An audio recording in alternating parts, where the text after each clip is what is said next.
Lightbend. It had a touch of magic to it. I heard the whispering again. Come on, come on, I whispered, though I knew my words would never reach it. The voice was coming from somewhere deep underground. A strange coldness swept over me, like a strong breeze, but the air didn't move at all. It was as if someone was using a fan to push the coldness on me. The whispering continued. Come on, I said, feeling stupid for doing so. It grew louder. I realized what I was hearing. It was water. But it wasn't water in a river or stream. It was water that was alive. I looked up. The ceiling of the cave was moving toward me. The floor moved in the opposite direction, creating the illusion that the water was flowing. I glanced at the tunnel behind me. It was clear, but it was moving. The entire floor of the cave was moving, but the floor and the ceiling weren't touching. I had a feeling there were more waterways moving in the same way, but I could only see one.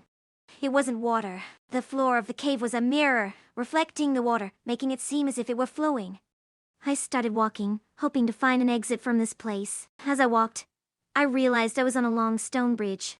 I reached the end and found myself on a rock ledge, which ran along the wall of another cave. The ledge was narrow. The walls on both sides were carved out of the rock, making it appear like the entire cave was covered with stone. The ledge dropped off into nothing. I stood there for a moment, not knowing what to do. Hello? I called, not expecting anyone to answer. Hello? The only sound I heard was the whispering in the distance. I listened, but the whispering stopped. I reached back and grabbed onto the rope.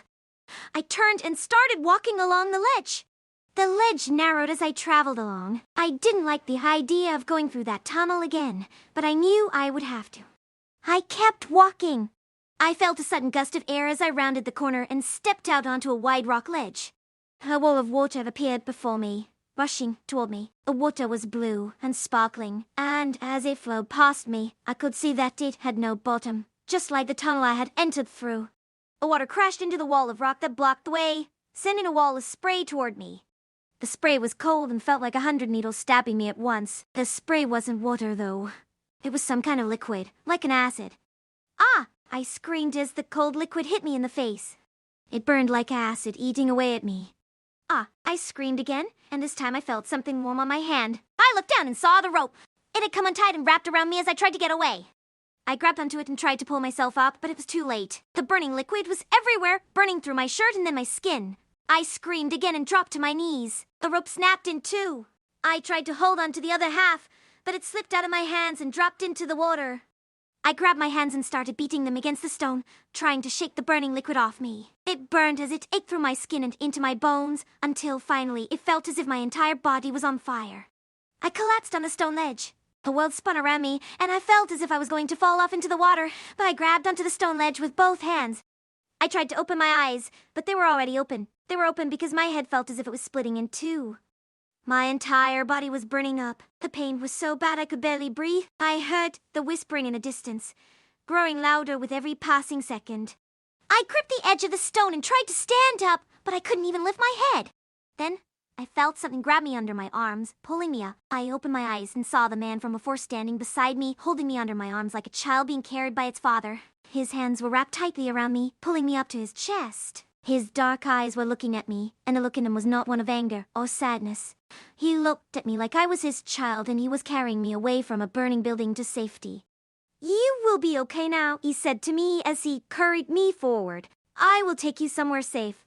I nodded weakly. I couldn't speak, and I didn't know how I would ever be okay again. The pain was so intense that all I wanted was to lie down and go to sleep, but he wouldn't let me rest yet. He walked through a tunnel, and then he was running. It felt as if we were moving at 1,000,000 miles an hour through a long, dark tunnel. Then we stopped running and started climbing a staircase. We climbed for what felt like forever and came to a stop at an open door. He walked into a room with a high ceiling and walls covered with paintings that looked like they were from another world altogether. The paintings were of landscapes and animals. In one painting, an elephant walked across a green hill, while in another there was an enormous lion with its jaws wide open, ready to bite a man that had been sitting next to it on a grassy plain. The room itself was simple. A table with 3 chairs and a few small statues of animals sitting on shelves that were set up along the wall. The man put me down on the floor. He pulled a chair over and sat me down in it. Then he pulled another chair over and sat in front of me. Do you want me to call someone for you? He asked me. A friend. Or maybe your mother? Your father? I shook my head as best I could while still trying to keep the pain inside my head from killing me. He put his hands on either side of my face. His fingers were soft and smooth. I could feel the warmth of him coming through his gloves. He smelled of cinnamon and peppermint. You are going to be fine now, he said softly, his voice gentle like that of a father comforting his young son after an accident. Everything is going to be fine now. He pulled a syringe out of his pocket and set it down on the table in front of him. I watched him as he pulled a rubber tourniquet off his belt and placed it around my arm above where the needle would be inserted into my vein. Then he grabbed my hand with his left hand and placed it on top of mine so I could feel what he was doing when he pulled the tourniquet tight. I'm sorry, he said softly as he injected the contents of the syringe into my vein. I am so sorry for what has happened to you. The world went dark for a moment as I fought against the pain that threatened to make me pass out. You will be fine, he told me, his voice almost musical as he held me through the pain that continued to pound through my head. You will be okay soon. He removed the tourniquet and pulled out another syringe filled with a clear liquid that looked like water. He placed it on the table in front of me and pushed it toward me. You must drink this.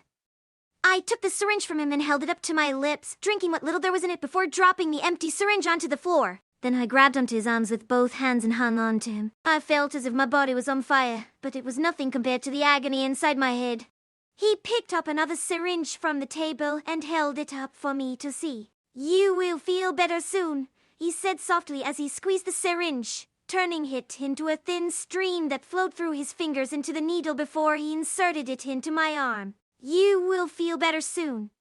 I closed my eyes as the pain receded, and when I opened them again, I saw him holding a glass of water in front of me, saying, "Drink this." I took it from him and drank what little there was of it before dropping it onto the floor. Then I grabbed his arm with both hands again and hung on to him. He grabbed another syringe from the table and held it up for me to see. You will feel better soon. I looked up at him, unable to do anything else other than hold on to him, and said, "Thank you." He smiled at me before turning around and walking toward the door. Then he turned back to face me and said, "My name is Frank." Then he walked out of the room.